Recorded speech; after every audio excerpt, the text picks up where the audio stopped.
A cidade calou, ninguém quis ouvir. Verdades negadas tentaram oprimir. Mas no silêncio da dor, alguém clamou. E nas nuvens do céu, Yansan escutou.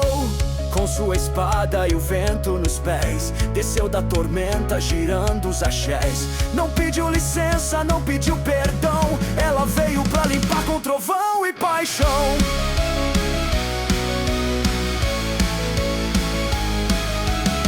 Com os olhos de fogo e capa girando, ela varreu tudo que tava pesando. Quando Yansan chegou, o céu relampejou. Com grito de guerra, mentira tombou. Epa, rei, Oiá, senhora do tempo e do ar. Com sua fúria sagrada, ela veio pra libertar.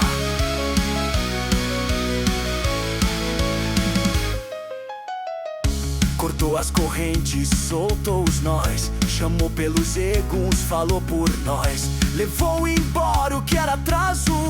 E no peito do filho plantou um novo passo. Hoje ele anda firme, sem medo da estrada. Porque foi Yansan quem limpou sua jornada. E quem já sentiu o toque do vento dela sabe que não há mais prisão que o cela. Ela gira no tempo e muda o destino. Quem tem fé em Oiá não anda sozinho.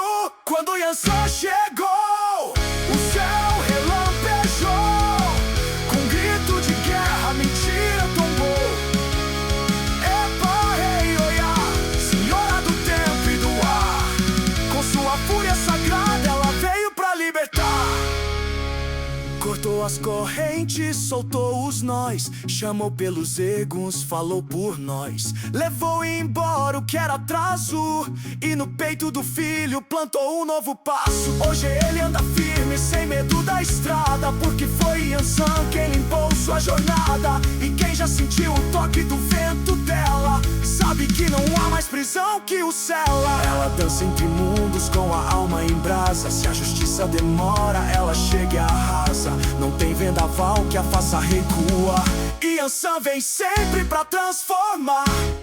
Quando Yansan chegou, o mundo se calou. O mal se curvou e a alma sarou. Epa, rei, Oiá, rainha do trovão e da fé. Ela não volta atrás, ela gira e mantém de pé. Epa, rei, Oiá, vento que cura, espada que liberta, axé de Yansan.